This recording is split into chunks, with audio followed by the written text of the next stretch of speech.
పల్నాడు జిల్లా సత్తెనపల్లి పట్టణంలో ప్రియురాలతో సహజీవనం చేస్తున్న భర్తను రెడ్ హ్యాండెడ్ గా పట్టుకున్న భార్య ఉదంతం వెలుగు చూసింది. గత ఏడాది కాలంగా భార్యను విడిచిపెట్టిన ఆకుల వాసు తప్పించుకు తిరుగుతున్నాడు.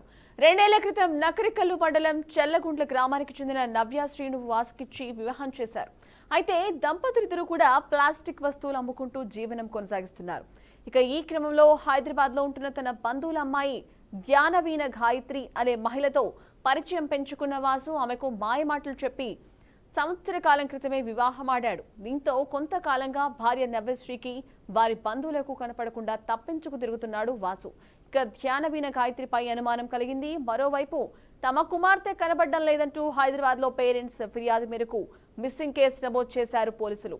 ఇందులో సత్తెనపల్లి పట్టణంలోని ఒక గృహంలో ఉన్నారని పక్కా సమాచారంతో బంధువులతో కలిసి వెళ్లిన భార్య నవ్యశ్రీ రాకను గమనించిన వాసు ఆమె బంధువులపై దాడి చేసి తప్పించుకునే ప్రయత్నం చేశాడు.